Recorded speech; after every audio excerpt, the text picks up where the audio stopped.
I get a phone call and it's from our corporate office, and it's one of the guys from there, and he's basically saying, "Hey Cody, just want to give you a heads up that there's somebody else that's interested in the Phoenix market, and it looks like they're going to end up going forward with this." And he's talking about an area that we had told them already we were interested in. Like, this is ridiculous. Just feeling pretty betrayed, I guess, thinking that of all the people that I could reach out to get help, the corporate office was the place. And now they're calling and telling me in the middle of this. They should know what I'm going through right now, was the feeling I was having. And I remember sitting down on the floor and just being like, welcome, entrepreneurs, to Pay or Quit, where we reveal the gritty truth behind business success. People see the glory, but not the struggle it takes to get there. We're here to share the real stories of entrepreneurs navigating the tough intersection of business and relationships. I'm Tony Klein. And I'm Shawn Johnson. And together we'll guide you through the real challenges faced as serial entrepreneurs. Join us for the untold stories behind the scenes. Buckle in, it might get messy. Well, I am excited to have Cody Stovall here today. He's a business owner. He's scaling a business really nicely in a very niche business, and we'll get into that in a minute. He's also a pastor of a church called Timberline, and he's probably one of the most humble guys. So it's going to be a little bit challenging probably to squeeze some things out of him, but we are so excited to have Cody here today. Cody, what motivated you to take that first step into launching your first Escapology location? And how did you overcome those fears and doubts that are natural when you're starting your first business? Yeah. Honestly, the first thing that motivated us is we like escape rooms. So, I mean, that's the business that we were in. And we, is in 2018, we went and visited some friends in LA, experienced escape rooms for the first time, came back home, and we were sitting in the subway parking lot with my wife, and we were just talking about how much fun we had. And she just asked a question and said, "Would it be crazy for us to think about doing something like this in Farmington, New Mexico?" And I was like, "Probably, but let's try it, So I called up my older sister, who has been in business her whole life, and said, "Hey, what do you think about this?" And about 10, 15 minutes later, she was in. And so we just started running down that road, and that was what started us in the business. The one thought that we had was that, we like the community that we're in. We like the people that we're around. And I've always felt New Mexico has a particular, maybe economic hardship about it. And so we wanted to be a part of kind of bringing some solutions to our area, which is creating jobs and not just jobs, but first time jobs for kids to get their feet wet and learn what it looks like to work hard and dream big. So that's kind of what took us down that road. Well, I'll have to admit here that I have been to your Escapology twice in the last month. Both times. Yeah. Both times as a matter of fact, one of them was just on Saturday. I had some family in town, and they like doing it too. And I've done it dozens and dozens of times, but kind of explain what's an escape room and what benefits does it have for your customer base to go through that. Okay. So basic level, an escape room is a story, and you're stepping into a live action story. All of them have a different storyline. We have 5 different games in our Farmington location. We do have 2 other locations in Phoenix now that one of them has 7 games and the other one has 8. So you get a choice. You get to pick, what story do you want to try to tackle today? Like one example is we have a room called Lost City, and the story is that you're a group of explorers who have heard about this temple, this ancient Mayan temple, and the treasure that it holds. So you've spent your life trying to find this temple, and you finally find it. And when you go inside into the first chamber, you awaken the god of the temple, and he challenges you to a battle of wits. And he says, if you can get through all of his trips and traps and questions and riddles, then he will, in 1 hour, then he will give you the treasure at the end. But if not, he'll seal you in there forever. So you start navigating from there, and you're looking for different clues to open different locks and different boxes and trigger different props. And you make it from one chamber to the next chamber to the next chamber, and eventually it's a race against the clock, trying to figure all these different things out. So that's one story, right? And there's some that are like more whodunit, like we have one called Mansion Murder. It's kind of like Clue, like this person's been killed, who did it? You have to figure it out. And various ranges just like that. But it's a lot of fun for multiple reasons. People like to go just with family and friends, and it's a good time to test your mind and also laugh at each other a little bit. And then we also have really good team building opportunities. We have a lot of corporate operations that'll come in with their staff, or schools and dentist office, and they're just trying to create some better cohesion amongst their staff. And they come in and try to work through those things together, because it's a natural team building activity, right? Like, let's come into this room and try to figure out some problems together, right? And what's interesting is you see these different personalities kind of rise to the top and see how people see life. And it's really fascinating. Honestly, I think you could do like a pretty cool study on just escape rooms and seeing how people react inside of them, and come up with some pretty cool like personality suggestions for people on how they see life. So it's pretty fun. It's really engaging. We have birthday parties and pretty much any kind of event that people are looking to do something outside of the normal, they can come and do it at Escapology.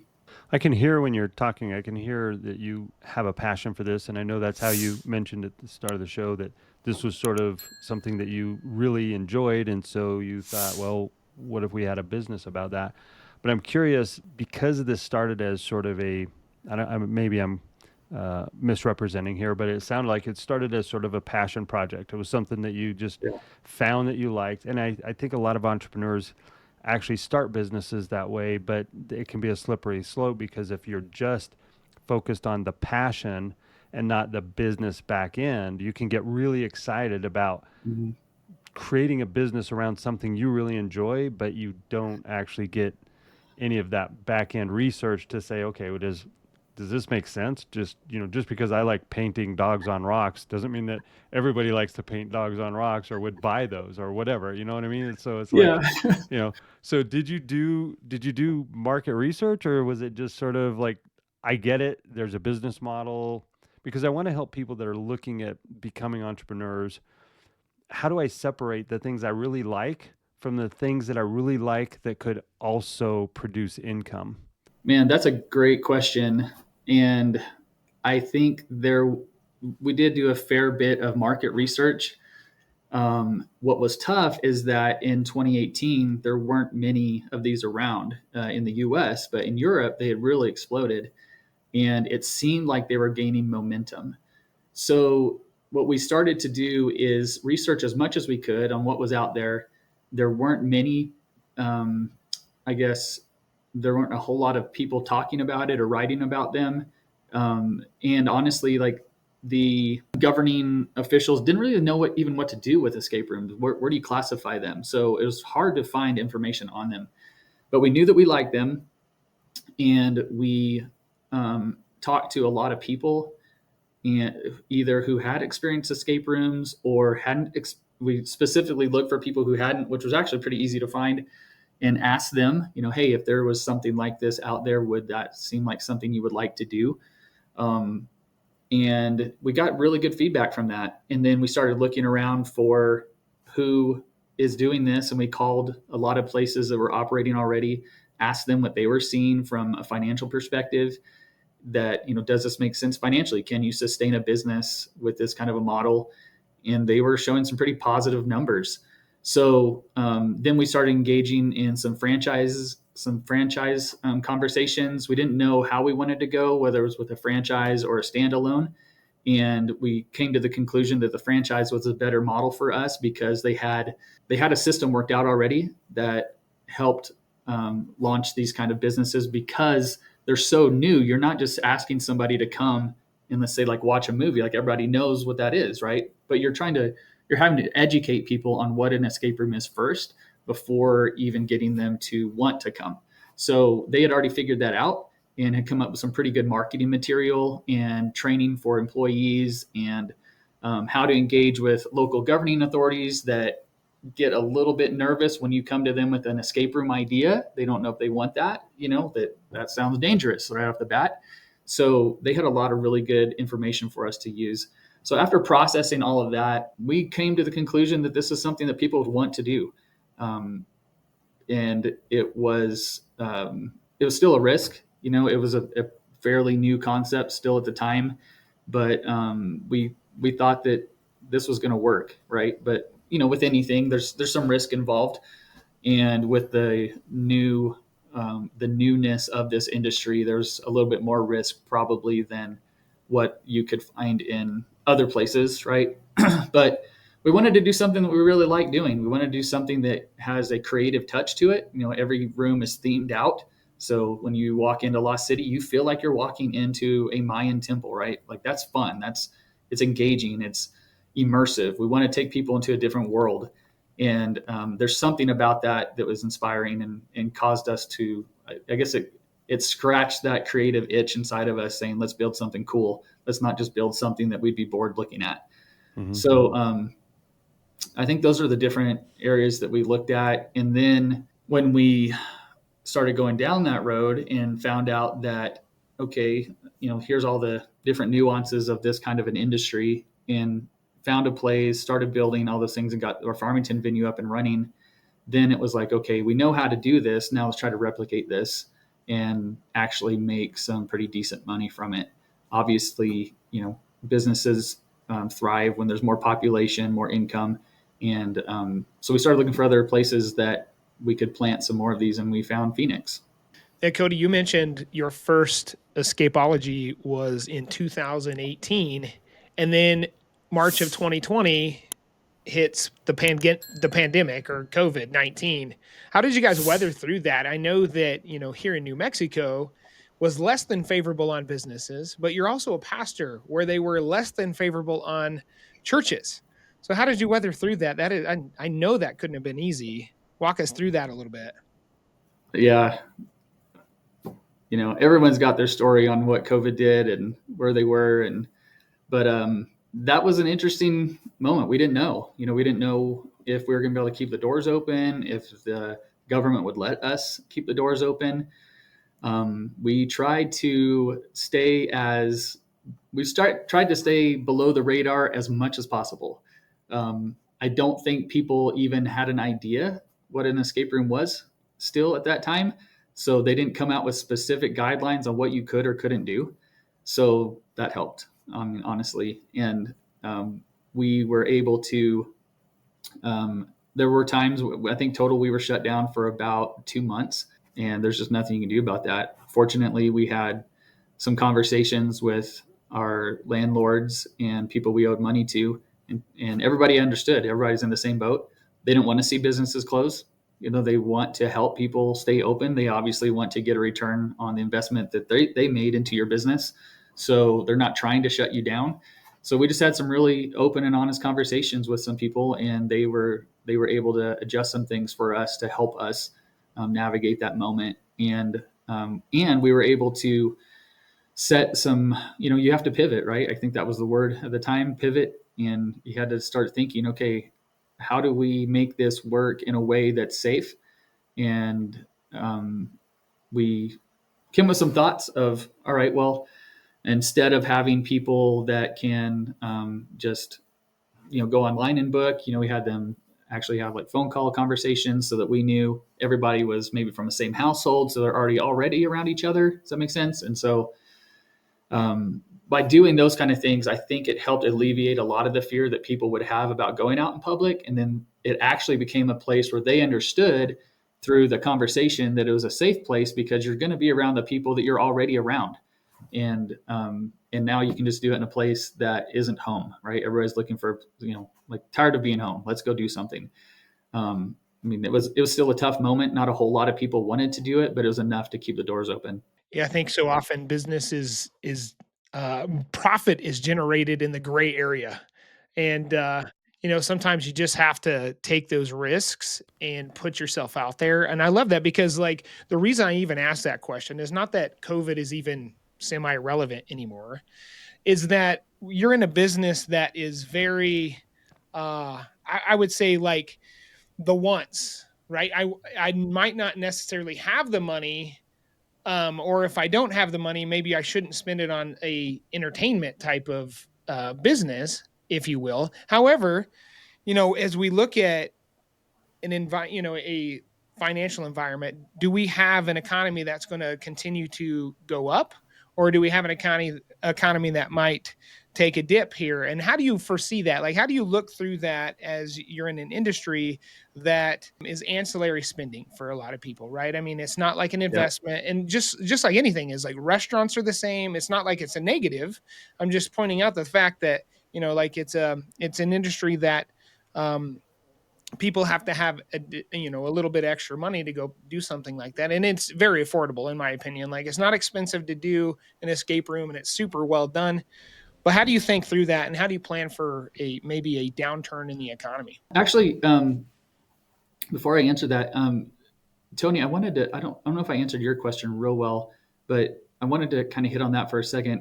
And talking about, when we have an idea and will that idea work, and then going forward with that, I guess I would end that thought by saying you have to be really honest with yourself and listen to the people who are around you to a point. It was interesting for us because we had really close people telling us, don't do it. This is too much of a risk. And then we had people who were more on the outs, the not as close circle, saying, this is awesome, you should do it. And, the people that were more concerned about us personally, they were concerned. They're like, this is a big investment for you guys. Don't do it. But, so it's an interesting balance. Like, okay, like, I'm navigating your feeling for me, and I appreciate that. But I'm also aware enough to know that is your concern. I mean, it's coming from a good place, but it's you're more concerned about my well-being than will this business model work with that? Which that's the question I'm asking. Is this business model going to work? So in finding people that maybe don't have such a personal connection to us really helped navigate that question. I think that's a key to when you're doing anything in business is finding the right advisors. Oh my gosh. Because Yeah. there are people that you can ask, just like, if I were to ask my mom a question about something, she's going to give me an answer based on, like you said, my personal well-being versus is this a good business idea? She uses a different filter to determine whether or not this is a good idea because she has different goals of what she wants to see from me, Yeah. not necessarily, so I think that's really key. Not just you can't make decisions about business or life in a vacuum, but it really makes a difference of who you surround yourself with and who you ask. Don't ask somebody that has no clue and has never done anything like what you're trying to do. Is this a good Yeah. idea? Right. Because their answer is irrelevant, whether they like it or don't like it. It's Exactly. irrelevant. They have no background or substance. So I think that's a really good point that you bring up.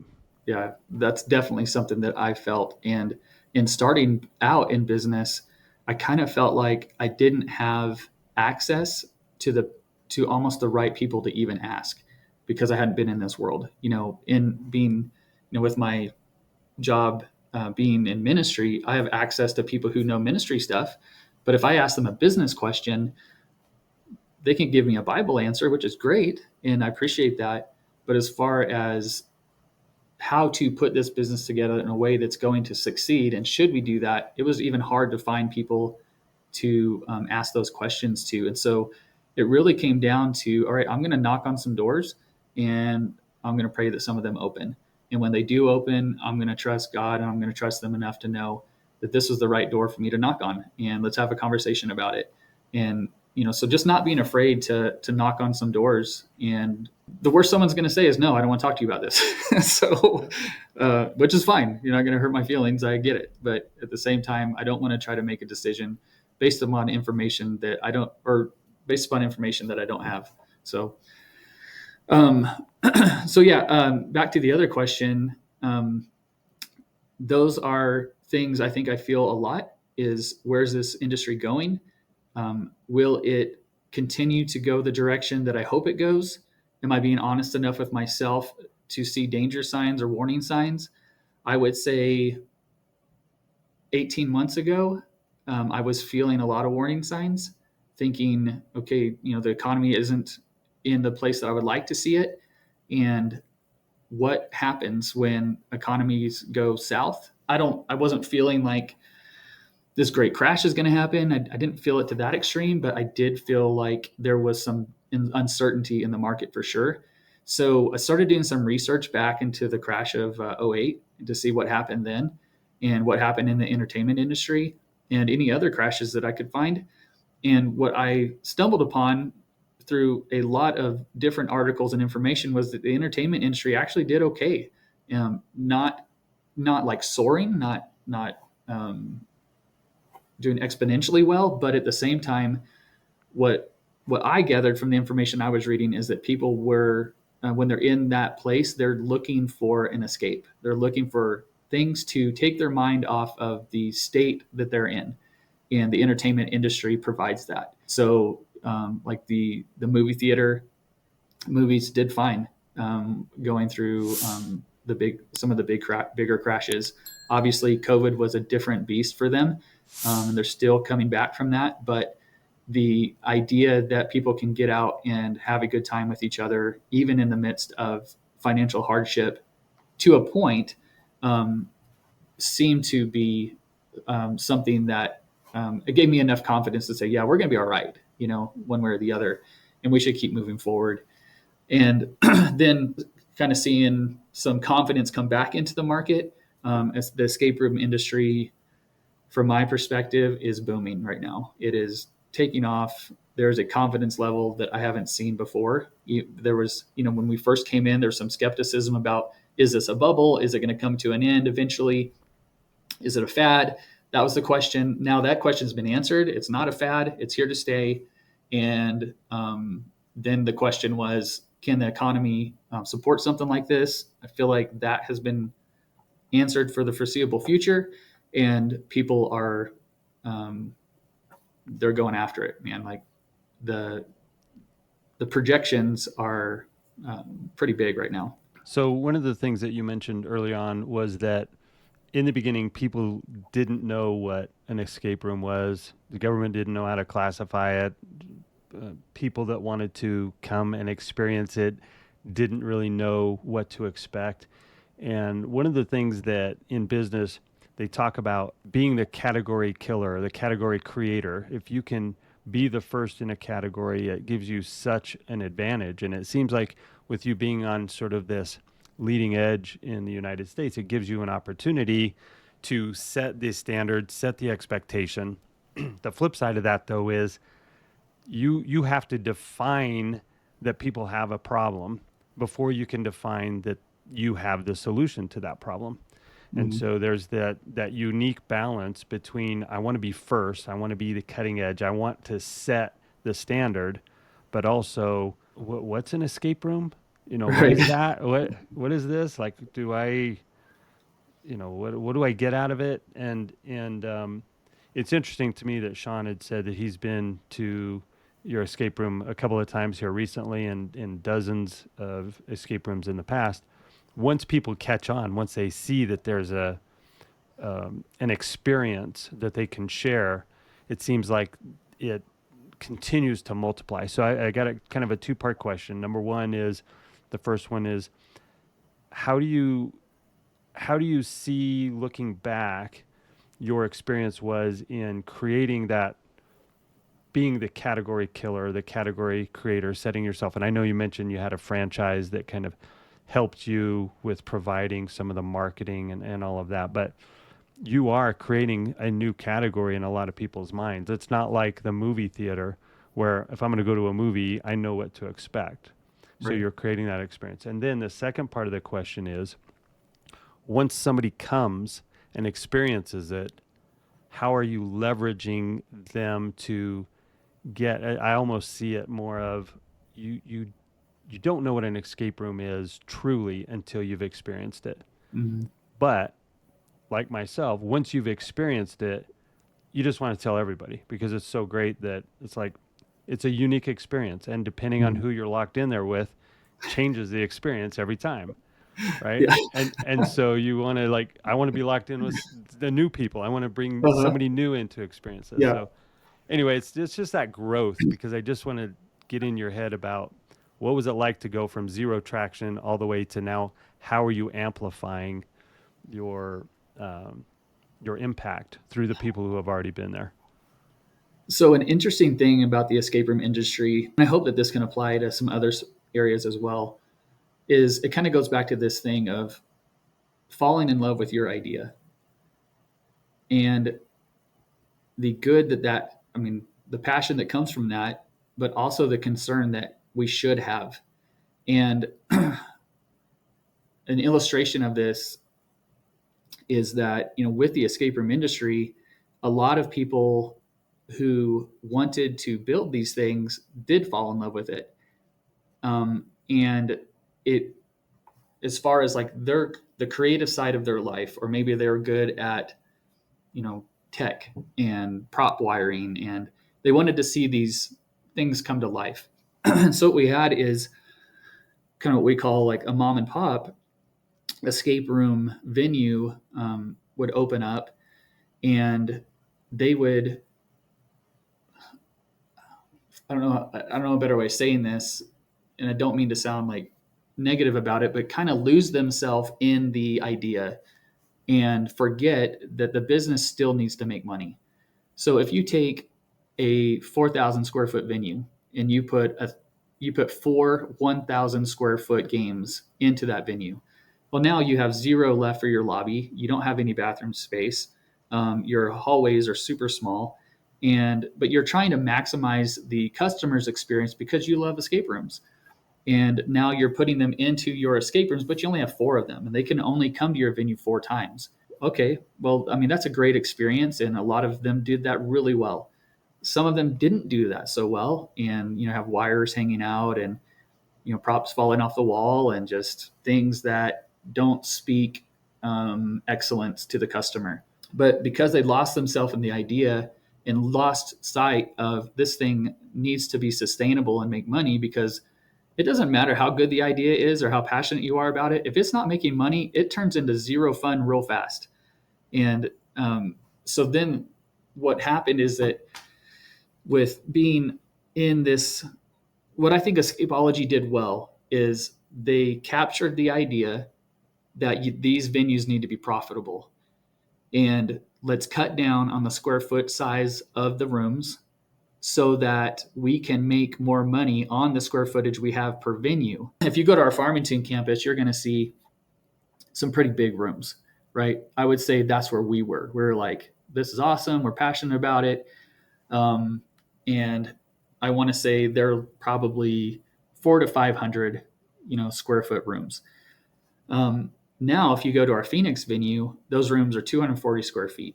And a lot of them are the same size, the same shape, because we can replicate rooms pretty quickly. You can build them more efficiently. You can build them faster. Your GCs know what they're looking for. They know what to expect when they walk into it. The more detailed you would get with a escape room venue build, the more time it takes, because you're moving walls and you're raising ceiling heights and you're furring out walls and you're doing all these things that take time and takes money. So you want to build them it got to the point where let's build them as efficiently as possible and give enough square footage so that the customers don't feel like they're standing on each other, but also shrink them down enough. So now instead of putting 4 games into a venue, you're putting 8, 9, 10 games into a venue, because that increases the profit margin exponentially. So it was an interesting balance of saying, okay, we like this idea. We're passionate about this idea, but let's continue to listen to the people who are down the road further than us on how to actually make money from this idea. So I think that's what helped in that leading edge kind of thought is what you're referring to, is a lot of escape rooms came onto the scene that couldn't maintain profitability and ended up having to close their doors because their passion exceeded their wisdom. And those have to be in balance, Okay, so that was the first part of the question. What was the second part again, Tony? Sorry. Yeah, the second one was just now that you've got people like Shawn and I who've been to these and we get excited about it, I'm just we're looking at how do we leverage, and this is in any business, right? The easiest person to sell is somebody who's already bought from you, right? And it's if they've already experienced something that met their expectations, then they're a satisfied client. How do we sell them more? And I think you just kind of went through a little bit of that as you gave them, instead of 4 opportunities to experience something with you, you've turned that into 8.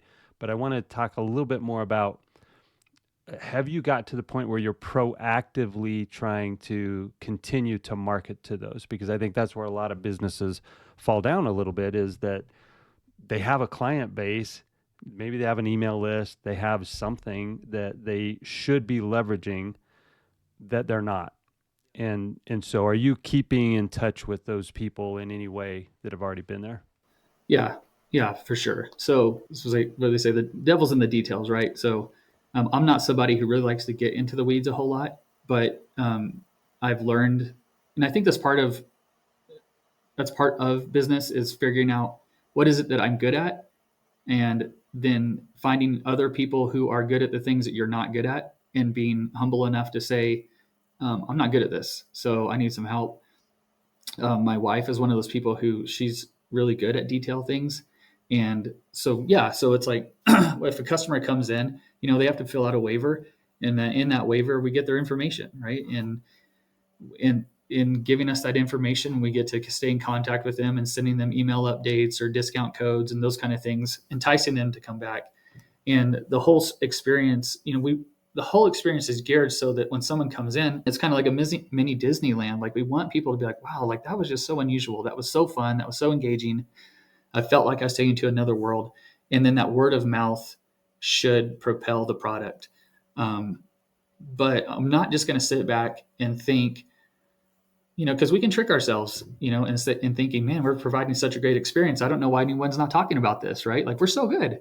But so let's not trick ourselves, but let's stay balanced in this and do the hard work and managing the customer relations system, where we continue to reach out to them, and we continue to let them know about birthday parties. And I mean, that can come through the form of email, but also through social media posts and Google analytics. All of those things come into play. And in the last probably year or so, there's some things that I didn't know about, but have really come onto the scene in my mind, as far as like search engine optimization. And we talked about this at our financial summit, and how important that is, and making sure that enough to know if that's not working for you, and then what to do and who to talk to in order to grow your visibility on Google. I mean, that's what people are doing, and that's where they're going when they're trying to find you, right? So if someone hears about Escapology, that's great, and I want people to hear those stories. But what's the next step, right? Are they going to get into the phone book and look up Escapology and give us a call? Nope, that's not happening anymore, right? They're getting on Google and they're going to Google Escapology. They're going to, probably as they're talking to their friend, Escapology, and they Google that. And when they pull it up, our website needs to be crisp. It needs to be something that's interactive. It needs to be something that doesn't take forever to load, right? Because our attention span isn't that great anymore. And so if that takes a while, people are just going to move on, right? Or forget about it. So all of those things need to be honed in so that we are giving people easy next steps to engage or re-engage. So really taking a look at, where do we show up in our Google reviews? Where do we show up on our Google Analytics? What are the details of that? And I know you could have a whole podcast on just that. But as far as getting people to engage again, it's being willing to do the hard work to get into areas that I didn't even know existed and figure them out. You can figure out whatever you want. Watch YouTube, listen to podcasts. They will tell you everything you need to know. So you just have to be willing to do the work. And I think that's one of the things that, I wouldn't look back at my life and say that I'm a great business person or even a great leader, to be honest. But one thing that I know that I do is I work hard. And that's something that my parents taught me growing up. I'm not going to be outworked, and I'm willing to get into whatever it takes in order to figure the things out that I finally realized that I didn't know, and then bring those to life and find the people that can help me take the steps in the right direction. I'm not just going to sit back and let my business fail. I'm just not going to do that. There's people out there that can help. It's worth asking questions, and it's okay to be humble enough to say, I don't know. I own a business and I don't know what I'm doing. Let's start there. Yeah, that's excellent advice. And something I know about you, Cody, is that you are extremely curious. And when you're curious, you ask intuitive questions. And so often I think that comes with humility because, again, we don't know what we don't know sometimes, and we just need to be extremely curious. But from what I know about you, every time you are curious, it's like you're a sponge and you take that information and weigh it out and, decipher that. How is it relevant to me? The other thing I would say is like I compile that to extend your answer a little bit is um, how do we continue to get customers to come back and repeat is I see the experience in your escapologies as a ecosystem, and every single time I walk in, it's like an experience to walk in because it's a unique lobby. You get little games to play in the lobby as you wait, but then beyond that, which is so lacking in this world, is the greeting. Right, I get greeted by the folks that you have at the front. That is compiling the experience that we don't often get. You get those select restaurants we're all familiar with, like Chick-fil-A. They always greet you, or used to be Chipotle. I think they're slacking off a little bit in the greeting world, but that part of it makes that experience from the first impression all the way to the end. And then, whether you get out of the escape room, you actually escape, or you don't. Both of those provide a dang it, I wish I could have done that, or I'm so excited I actually got out of that room and we were able to accomplish this. And you almost like you walk out with a high. So Yeah. I think of this as like an ecosystem. And I hope that business owners or people that think about business a lot thinks about the entire customer experience, almost like a journey as an ecosystem. How do I make this experience all encompassing? Because it Right. just seems like it takes one negative experience and all of those things to take back all of those great things that had just happened, those little experiences, Yeah. right? One little negative. Um, Yeah. That's so true. Yeah. And I think, the staff training obviously is what goes into that. Right. And our staff are trained to know that you are here to provide a great experience for our customers. You're not just going to usher them into a game and usher them out of a game. In fact, when I go to an escape room, one of the things I like the most is the host. And a host can make or break a game. And if they're not excited about what you're doing, you're not that excited about it either. And even the the hosting out, that it's interesting. A lot of the times when we're talking to people about this particular industry, escape rooms, they're like, oh, I'm not smart enough to do something like that. And so when people are coming out of the game, and let's say that they didn't escape in time, like it's the host's responsibility to help them get past that feeling of failure and say, look, like you guys actually did really well, and these games aren't easy. And it's true. And it's really true. Like the games aren't easy. They're not something you're just gonna go in and breeze through. Like we want it to be a challenge, right? So that when you are met with this challenge and accomplish it, you have a sense of accomplishment. You don't feel like you were just spoon fed the answers.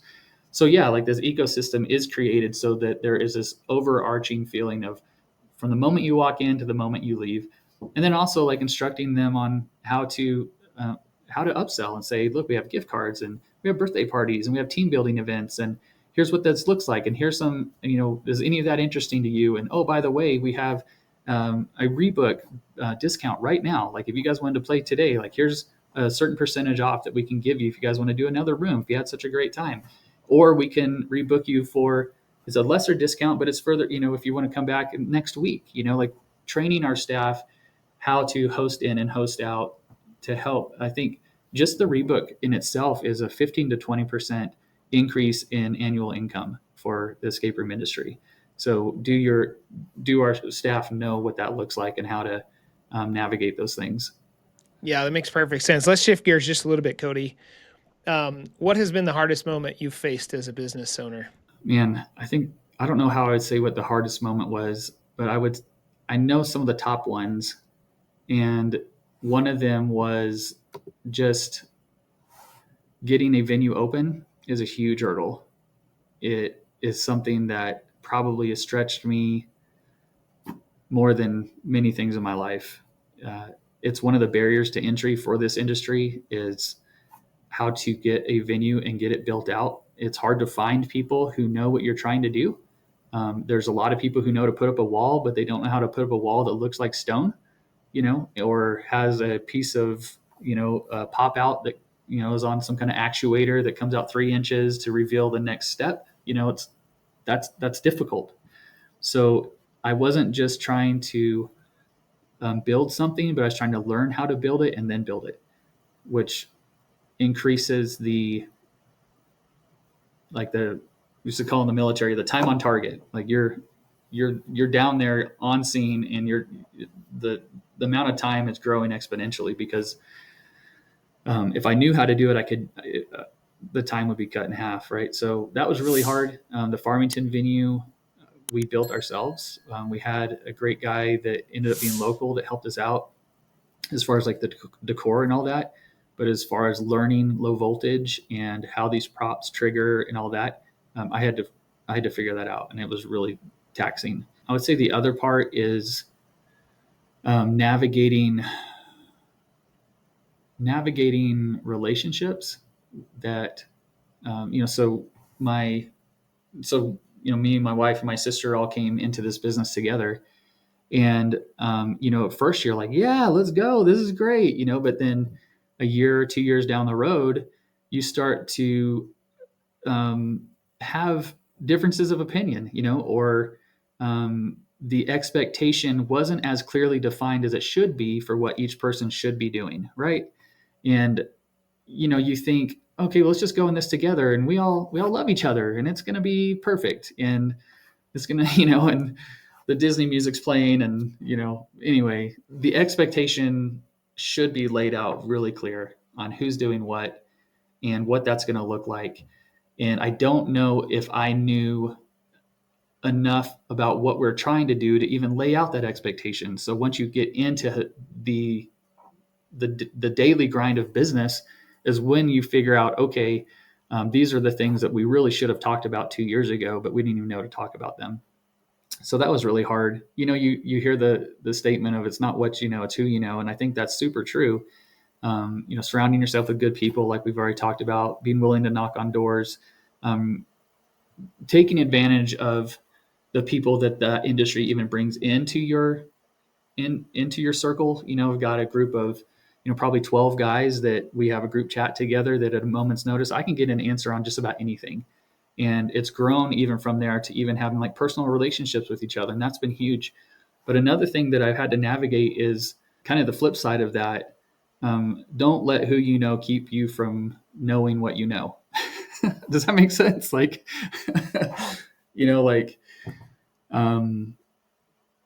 being okay enough about what you've learned to speak up and say, okay, I think I've figured this out. And yeah, this might be in your area and your ballpark, but I really think we can do this better. And I'm okay with hurting your feelings to say we can do this better. And let's have that conversation, and let's not get emotional about it, but let's just have the conversation, a true, honest, open conversation with each other, knowing that we're not trying to hurt each other's feelings. We're just telling each other the information that you really need to know. That's been that's been a difficult navigate for us, because one of them is, they say don't do business with family. I don't know if I'd go that far. There were times where I was thinking this is a huge mistake, I shouldn't have done that, but I'm really happy now that we are doing business with my wife and my sister, and the relationship is to a place now that I don't know if it ever would have been if we wouldn't have gone into business together. And it's been great. It's been a really good learning curve, but that has also been one of the more difficult things that we've had to navigate. And I would just encourage people, okay, we're in this thing for money. I shouldn't say that. We need to make money in order for this to make sense, but also it's not worth ruining a relationship over an important relationship. It's just not. And I have a really good friend that he taught me a statement. It said, look long and love deep. And I've really tried to emulate that in my life and realize that we're surrounded by real people, real humans with real feelings and emotions. And they're way more important than the bottom line, and especially if it comes to something like family. All right, Cody, we're going to wrap up on something a little bit more positive. But before we get to that, I want to ask you, because I'm really fascinated about people who are faced with a challenge and then continue on and overcome. So I wanted you to think about a time in the business, since you've been doing this, where you were ready to quit. You were ready to throw in the towel, and it could have lasted 5 minutes, could have lasted 5 days. It's up to you. But just a moment where this is a stress point, and I don't know if I can make it through this, but for some reason, obviously you did, because you're still doing it. So does anything come to mind there where it's like, this was a defining moment in my ability to succeed with this business? No, it's never happened, Tony. Just like, Yeah. yeah, for sure, man. Yeah, we've had we've had a couple moments like that. Do you want me to like tell the specifics of what happened? Yeah, Or let's hear. okay. Yeah, because I think it's fascinating, because Shawn and I talk a lot about grit, and grit is just kind of hard to define, but it's just there's a balance of stupidity and wisdom that keep you going against the odds, and you keep going. There's something about it that just won't let you quit. So if you have a particular story, we'd love to hear it. All right. Yeah. So maybe this is a little bit too vulnerable, but so one of the rooms that we have is a Scooby-Doo room. It's licensed with Warner Brothers. And we were building our first venue in Phoenix, and we were working on this Scooby-Doo room. And it's the most advanced, technologically advanced room that we had at that time, and still is on the cutting edge. So there was a lot of stress in learning how these things work, right? I didn't have anybody there that knew the answer to this. We basically so our Farmington venue is me and the guy who helped with all the decor and all that. He ended up moving to Phoenix. And so it was him and I basically building our first Phoenix venue by ourselves again. And that was just dumb. Like, I don't know what I was thinking. I don't know why I didn't stop and say, I need more help, like getting more people. I don't know if it's because I didn't know if people knew what it was. I think it was because I knew I didn't know what I was doing. So I definitely knew I wasn't going to be able to explain it to somebody else, So anyway, so there I was, like in the midst of this, and the lighting wasn't working in the room. So everything's kind of dark, and I'm frustrated, and I am just like feeling like this is never going to come together, and knowing the time crunch is looming because you have to start paying rent. And we had really stepped out, going from Farmington to Phoenix, the rent is different. We were paying like $8 a square foot here. We're paying $40 a square foot there. And knowing that those bills were about to start taking place on a regular basis, I knew I had to get these rooms done and the venue open. So there's this constant pressure. So all of these things are mounting, pushing on you, trying to figure out all this technology stuff, not feeling like I really knew who to even ask. And I get a phone call, and it's from our corporate office, and it's one of the guys from there. And he's basically saying, hey, Cody, just want to give you a heads up that there's somebody else that's interested in the Phoenix market for an escapology. And we're engaged in conversation with them, and it looks like they're going to end up going forward with this. And he's talking about an area that we had told them already we were interested in. And I remember sitting down on the floor and just being like, I'm done. Like, this is ridiculous. And I just feeling pretty betrayed, I guess, thinking that of all the people that I could reach out to get help, the corporate office was the place. And now they're calling and telling me in the middle of this, they should know what I'm going through right now, was the feeling I was having. And just feeling like, man, that really sucks. And you start having these thoughts about, well, if they think that, maybe maybe they don't think you're doing a good job. Maybe they don't think you're going to get this venue open. Maybe they think somebody else should be the people representing escapology in this market. Like, you start having all these voices, start to whisper in your ear, and you're all alone. And that's just a hard place to be. So that took a little bit, and I think what ended up pushing me through that is like, okay, I mean, that idea of I can only control what I can control, and I can't worry about a hypothetical, and I need to get to work. I need to get to work, and I need to get this thing open. And that helped like silence some of those doubts in my mind, because I felt like I could sit there and doubt myself for the next month, but that wasn't going to get me anywhere. So get up and get to work, and get my mind off of these doubts and these fears, and put them on something tangible that I could actually fix and make work. Oh, thanks for sharing that, Cody. I see success is kind of amounts to several different things is my perspective. You had a choice to make, that you chose to just get after it, right? We could all just taken the punch and said, you know what, the Mike Tyson thing, right? We all have a plan until we get punched in the face, and you get punched in the face and you fall apart.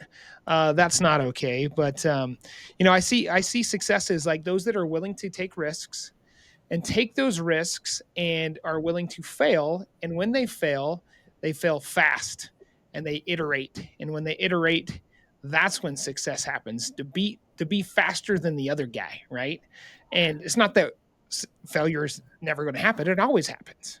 It's just how you deal with failure is what usually makes folks successful or not successful. As we talk through this today, what's a good place for people to find out more about you, what you're doing with Escapology and your new locations? Yeah, I mean, I would love to have a conversation if people want to have that conversation, and just because I like talking to people about what they're passionate about, and if there's anything that we've gleaned from what we've done that can help them get to their next step, I'm an open book. If anyone's looking for a door that they need to knock on, like, our door is open, like, come on in, we can have those conversations. We'll tell you what we've learned, and a lot of it through like pain and suffering, but a lot of it's also just been same thing, like finding people we can talk to. But yeah, I mean, escapology.com is where we're at. And for the Farmington venue, for those who are here local, but also in our the Phoenix area, it's the same thing. If you Google Escapology, you're going to find us there, and you can shoot us an email. Each one of our venues has a unique email address, but you can also just email me specifically at cody.stovall78@gmail. And yeah, we can start that conversation. And yeah, I mean, if anybody's like interested in specifics or more questions about the escape room industry, I mean, I'm more than willing to answer those questions. So awesome. Cody, thank you. It was a pleasure to get to have you on here and get to know you a little bit better. I appreciate your friendship very much. Yeah, guys, thanks. Man, it's nice to sit down and chat with you guys. Tony, it's nice to meet you, and hopefully we meet face to face someday. So for sure. But yeah, thanks, guys. Appreciate the friendship. Absolutely. Yep. Thanks for listening. We'll be back next time to cut through the noise of what it really takes to be a successful entrepreneur. If today's episode hit home, share it with a friend, and be sure to subscribe so you don't miss the next one.